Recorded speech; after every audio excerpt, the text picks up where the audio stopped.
Pilate had a notice prepared and fastened to the cross.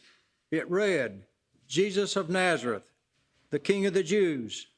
Many of the Jews read this sign, for the place where Jesus was crucified was near the city, and the sign was written in Aramaic, Latin, and Greek. The chief priests of the Jews protested to Pilate, "Do not write the King of the Jews, but that this man claimed to be King of the Jews." Pilate answered, "What I have written, I have written." When the soldiers crucified Jesus, they took his clothes, dividing them into 4 shares, one for each of them, with the undergarment remaining. This garment was seamless, woven in one piece from top to bottom. "Let's not tear it," they said to one another. "Let's decide by lot who will get it." This happened that the scripture might be fulfilled that said, "They divided my clothes among them and cast lot for my garment." So this is what the soldiers did. Later, knowing that everything had now been finished, and so that scripture would be fulfilled, Jesus said, "I am thirsty." A jar of wine vinegar was there, so they soaked a sponge in it, put the sponge on a stalk of the hyssop plant, and lifted it to Jesus' lips. When he had received the drink, Jesus said, "It is finished." With that, he bowed his head and gave up his spirit. Now it was the day of preparation, and the next day was to be a special Sabbath, because the Jewish leaders did not want the bodies left on the crosses during the Sabbath. They asked Pilate to have the legs broken and the bodies taken down. The soldiers therefore came and broke the legs of the first man who had been crucified with Jesus, and then those of the other.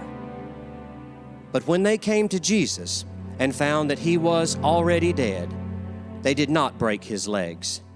Instead, one of the soldiers pierced Jesus' side with a spear, bringing a sudden flow of blood and water.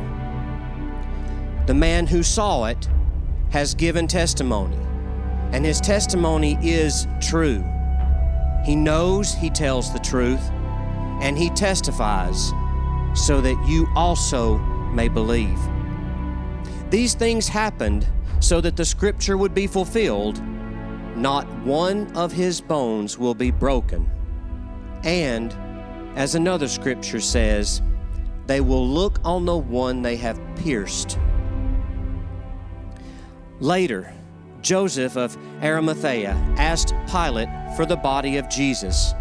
Now Joseph was a disciple of Jesus, but secretly, because he feared the Jewish leaders. With Pilate's permission, he came and took the body away. He was accompanied by Nicodemus, the man who earlier had visited Jesus at night. Nicodemus brought a mixture of myrrh and aloes, about 75 pounds. Taking Jesus' body, the two of them wrapped it with the spices in strips of linen. This was in accordance with Jewish burial customs. At the place where Jesus was crucified, there was a garden, and in the garden a new tomb, in which no one had ever been laid, because it was the Jewish day of preparation, and since the tomb was nearby, they laid Jesus there. Early on the first day of the week, while it was still dark, Mary Magdalene went to the tomb and saw that the stone had been removed from the entrance. So she came running to Simon Peter and the other disciple, the one Jesus loved, and said, "They have taken the Lord out of the tomb, and we don't know where they have put him." So Peter and the other disciple started for the tomb. Both were running, but the other disciple outran Peter and reached the tomb first. He bent over and looked in at the strips of linen lying there, but did not go in. Then Simon Peter came along behind him and went straight into the tomb. He saw the strips of linen lying there, as well as the cloth that had been wrapped around Jesus' head. The cloth was still lying in its place, separate from the linen. Finally, the other disciple, who had reached the tomb first, also went inside. He saw and believed.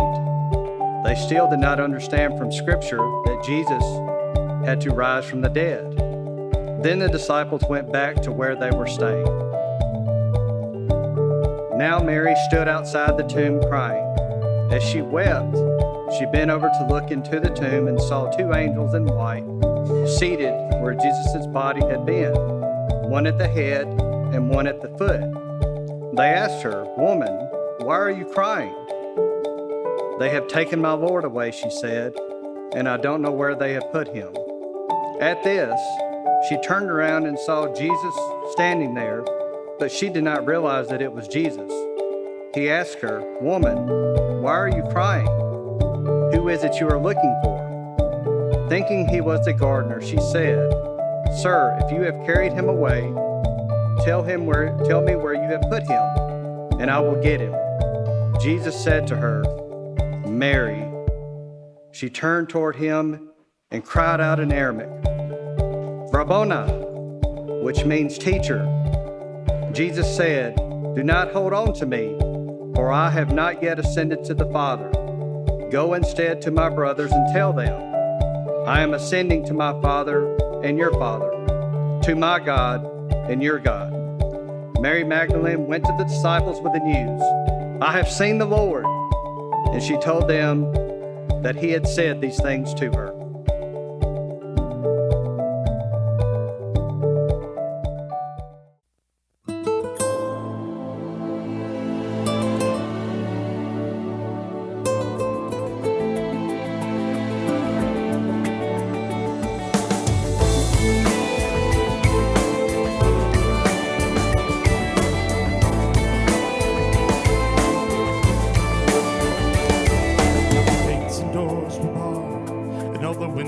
Fastened down. I spent the night in sleeplessness and rose at every sound, halfway in hope to sorrow and half in fear of day would find soldiers breaking through to drag us all away.